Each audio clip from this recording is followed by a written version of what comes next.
বন্ধুরা দেখুন আমি কুকার বসে গেছি। এবার কুকারে তেল দেবো। কুকারে তেল দিচ্ছি দেখুন অল্প পরিমাণ, এই যে কুকারে অল্প পরিমাণ তেল দিলাম।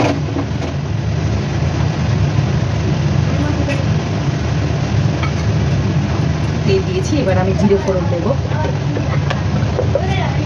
আমি জিরে ফোড়ন দিচ্ছি। হ্যাঁ দেখুন ধোয়া উঠছে, এবার আমি জিরে ফোড়ন দেবো।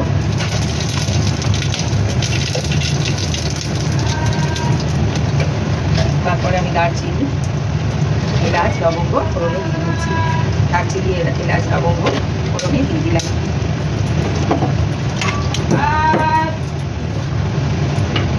এবার আমি কেটে রাখা পেঁয়াজ দিয়ে দেবো, পরিমাণ মতন কেটে রাখা পেঁয়াজ দিয়ে দিলাম।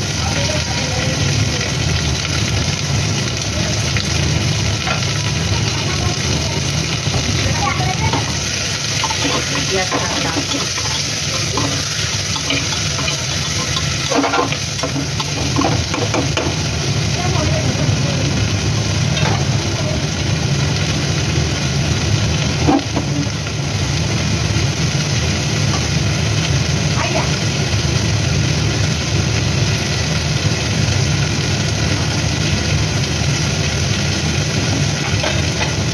এবার আমি মাপ মতো নুন দিয়ে দিচ্ছি। পেঁয়াজটা ভাজা ভাজা হচ্ছে, মাপ মতো নুন দিয়ে দিলাম। হ্যাঁ দেখো এবার আমি পেঁয়াজগুলো ভাজা ভাজা হয়ে গেল। এবার আমি টমেটো দিয়ে দিলাম।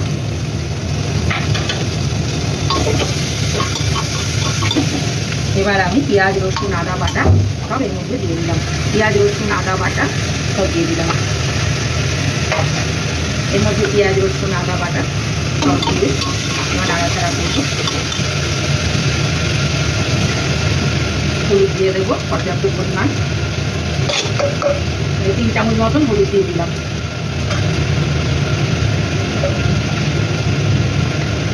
লঙ্কার গুঁড়ো দিয়ে দিলাম। এর মধ্যে কাশ্মীরি মিরি, গলি মিরিচ মেশানো আছে, খুব ঝাল খাবো না বলে অল্প লঙ্কার গুঁড়ো দিলাম।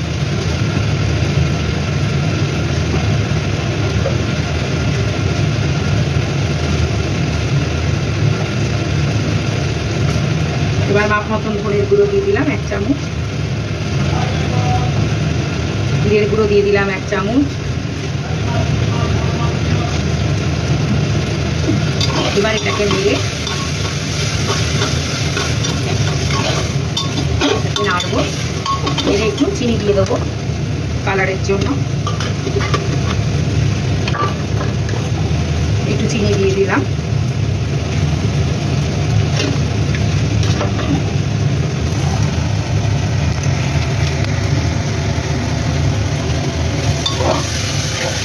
দেখুন সব একসঙ্গে নাড়লাম। এবার চিনি দিয়ে দিয়েছি।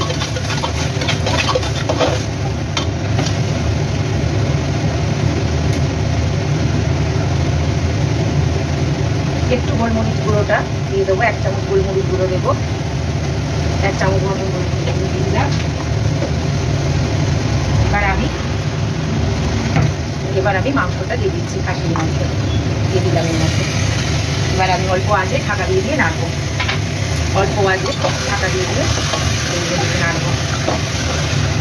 পেঁয়াজ ফোড়নে দিলাম, জিরে, এলাচ, দারচিনি, লবঙ্গ, তার মধ্যে পেঁয়াজ, টমেটো, রসুন সব দিয়ে এবারে আমি এগুলো নাড়তে থাকবো ঢেকে ঢেকে। আমি ঢেকে ঢেকে নাড়তে থাকবো। হ্যাঁ দেখুন এই যে কম আঁচে ঢাকা দিয়েছি, আমি কিন্তু জল দিই না, কম আঁচে থাকতে থাকতে এরকম হচ্ছে। এই পর্যায়ে এসছে, এবার আমি টক দই দিয়ে দেবো। ঘরে কেটে রাখা টক দই আমি 4 চামচ দিয়ে দেবো।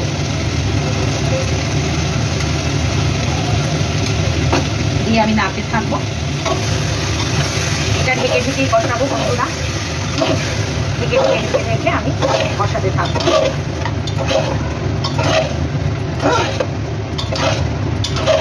প্রেসারের মাংস খেতে খুব ভালো হয়, প্রেসারে ঢেকে ঢেকে রান্না করলে খাসির মাংস খুব ভালো হয়। আমি তাই প্রেসারে ঢেকে ঢেকেই করছি, এরকমভাবে ঢেকে আমি রান্না করবো।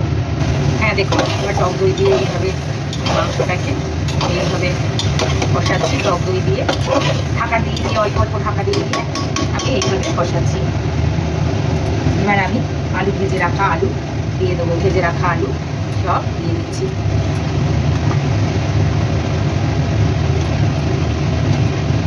এইভাবে প্রেশারে কম আঁচে করে খাবে, খুব টেস্ট হবে। এইভাবে আবার ঢেকে রাখবো একটু। হলুদ দিয়ে আলুটা একটু ভেজে রেখেছিলাম, এবার আমি আবার ঢেকে রাখবো। এই কম আঁচে ঢেকে ঢেকে করবেন, জল উঠে যাবে, সেই জলেই কষানো হবে। হ্যাঁ দেখুন, এইবারে আমি গরম মশলা দিয়ে দেবো। এবার আমি গরম মশলাটা দিয়ে দেবো।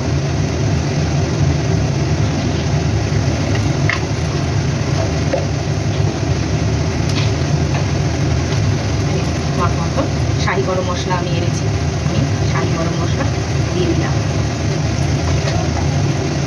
এবার আমার হাত পর গরম জল করে রেখেছিলাম, সেই গরম জলটা আমি দিয়ে দেবো। এই যে বাটিতে গরম জল রেখেছিলাম, এই গরম জলটা আমি মাপ মতো দিয়ে দিলাম। যে যেমন ঝোল খাবে সে তেমন গরম জল দেবে। তবে আমি খাসির মাংস একটু পাতলাই পছন্দ করি, তাই আমি ঝোলটা পাতলাই করি। যদি আপনারা ঘন খেতে চান, ভাতের সঙ্গে ঝোলটা পাতলাই ভালো লাগে, তো সেই জন্য পাতলাই করছি। এবার আমি 5টা সিটি মেরে নামিয়ে নেব। ধন্যবাদ। এইভাবে খাসির মাংস করলে খেতে খুব টেস্ট হয়, আপনারা করে খেয়ে দেখবেন। একটু সাবস্ক্রাইব করবেন, কমেন্ট করবেন, পাশে থাকবেন।